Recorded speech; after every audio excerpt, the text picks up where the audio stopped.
Hello,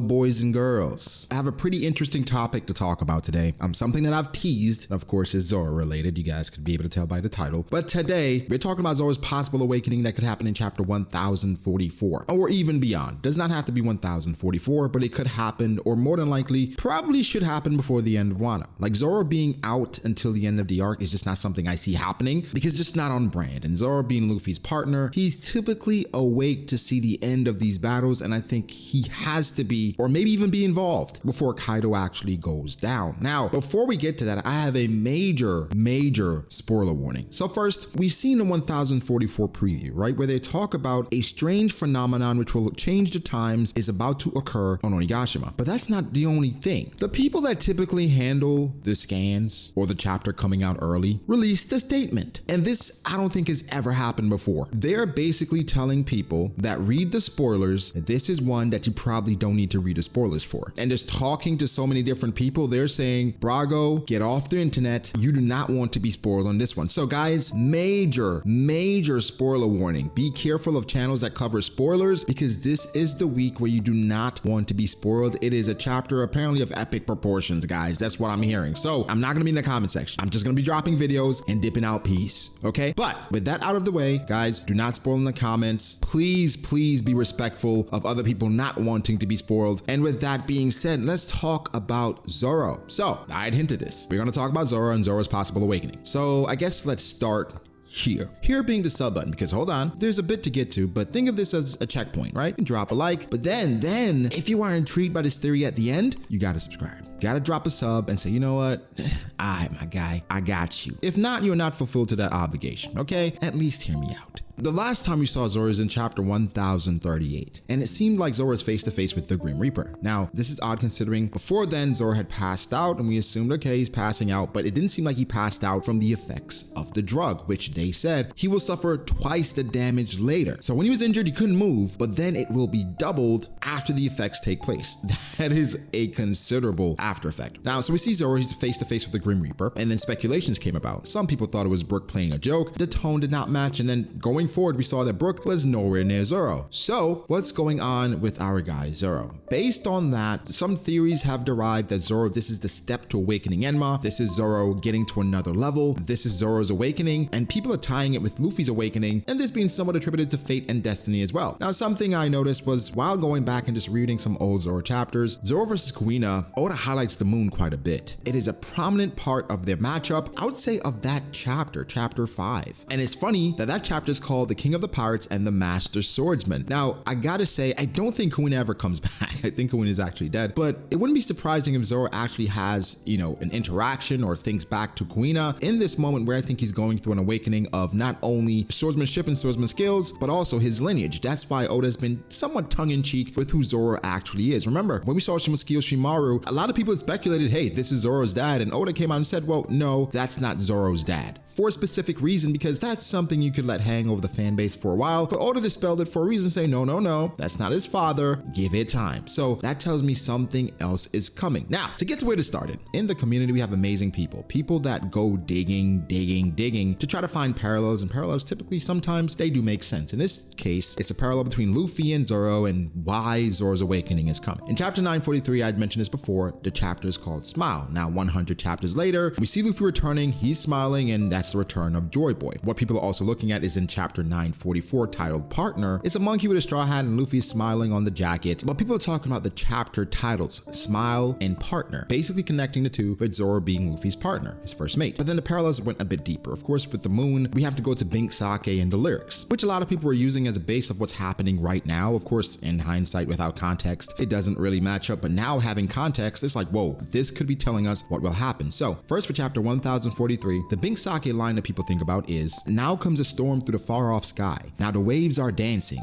beat upon the drums. If you lose your nerve, this breath could be your last. But if you just hold on, the morning sun will rise, which talks about everything Luffy seems to be going through, or in chapter 1043. Now we get to chapter 1044, and it continues in Bink Sake. Going to deliver Bink Sake, today and tomorrow are dreams through the night. Waving our goodbyes, we'll never meet again. But don't look so down, for tomorrow night, the moon will also rise. So again, there are a lot of parallels with Zoro and the moon, literally Shimotsuki meaning frost moon. We talk about in chapter 5 where the moon seems to be highlighted so frequently. So Zoro's lineage is obviously attached to the Shimotsuki. So this is the way people are rationalizing things a bit, okay? They're looking at Luffy's power-ups and comparing them to Zoro. First, for Luffy's first power-up, advanced color of armament. For Zoro, his first power-up was Enma, the color of armament training. Luffy's second power-up, advanced color of the Conqueror. For Zoro, his second power-up was advanced color of the Conqueror. Third power-up for Luffy was Devil Fruit Awakening. The third power-up for Zoro could be the Black Blade, his Sword Awakening. We talked about the parallels with the Princess, with Yamato. For Zoro, Hiyori. The reincarnation would be Joy Boy / Sun God Nika. For Zoro, the reincarnation would be the Sword God Ryuma. The symbolism is there for Luffy with the sun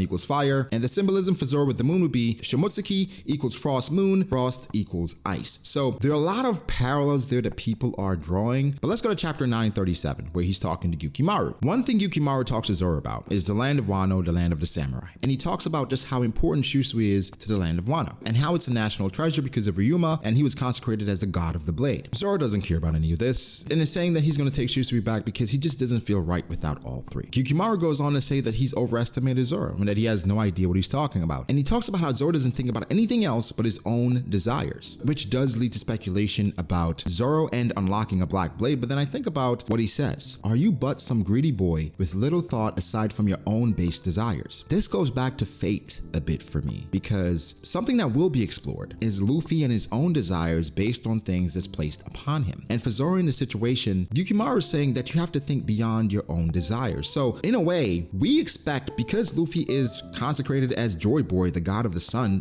god Nika, Luffy will have to at some point explore this, and then it will go beyond his own desires. Right? Maybe then he will truly become Joy Boy by embracing it. Of course, he's technically already Joy Boy, but we're waiting on his answer. For Zoro, it seems his awakening in regards to his sword, or even himself, he has to think beyond his own base desires, just like Luffy probably will have to explore as well. Now let's jump to chapter 955. This is with Hitetsu talking to Zoro about Enma. Now we figured that at some point, one of Zoro's swords, they must awaken. They must either go up in rank or become a black blade. But look at what Hitetsu says. He says, the most likely reason it feels familiar to you must be some twist of fate. You see, that white blade Wado Ichimonji and Enma were both crafted by the same man, the blacksmith Shimotsuki Kozaburo. Now again, fate and destiny so heavily foreshadowed in regards to Luffy, and now, hey, it's been mentioned with Zoro. We can go through Wano and see so many different times where they talk about Zoro, his sword style being like Ryuma, even his appearance similar to Ryuma, and Oda's telling us, hey, there's something here. It's like he's laying out the breadcrumbs just like he did for Luffy, with Hyogoro talking about Luffy, reminding him of the Wisdom King. The breadcrumbs were laid for Luffy as they are being laid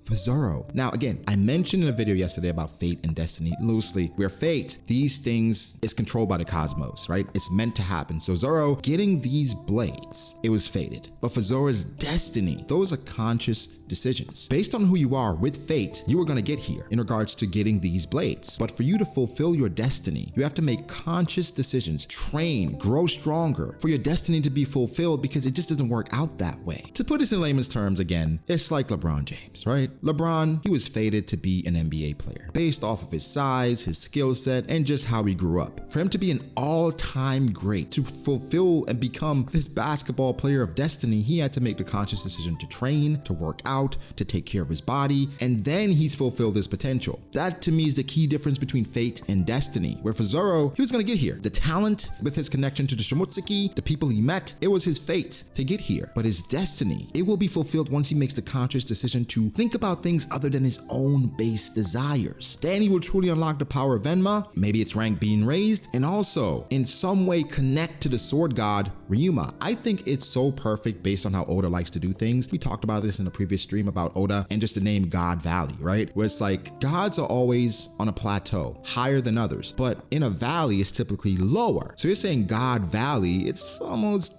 ironic or a contradiction. For Zoro, imagine him being reincarnated as the sword god via the sword that's the king of the underworld, Enma. It's almost like Doflamingo with the heavenly demon. It fits perfectly for the things Oda likes to play with. And again, with Zoro being Frost Moon, Luffy being the sun god, the chapters, the power-ups. This being speculated, in my opinion, is not that far-fetched because I do not think Zoro is done. I'm not sure if he accomplishes anything significant, but there's no way he's knocked out. I mean, there's absolutely no way he's dead. So this could be something really important and pretty dope. I also want to bring you guys attention to a tweet, right, that someone sent to me that I think is in line with how a lot of people are feeling right now. So shout out to _HMochi, which talks about the pink sake and the drums and the moon, but also points out specific panels where Zoro and Luffy are almost identical, the cover page, and also a screenshot of the sky people. But even beneath that tweet, you have someone that points out that Zoro, on his kimono, it has the sun, on Luffy's kimono, it has the moon. So we can also reference Oda talking about Shanks and Ben Beckman, where Shanks is the sun and Ben Beckman is his moon, or he's the moon in comparison to Shanks. So this is not a concept that Oda really shies away from, and it could be the same thing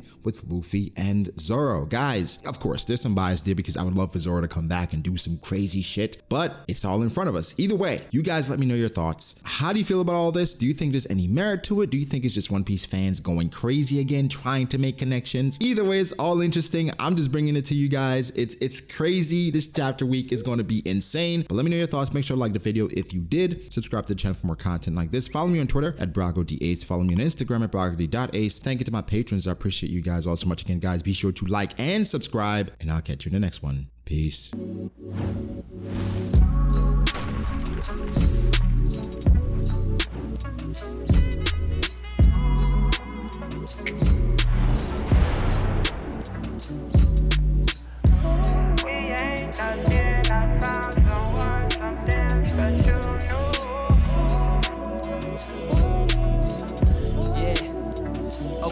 I start doubting me, I felt lost. I rewrite it.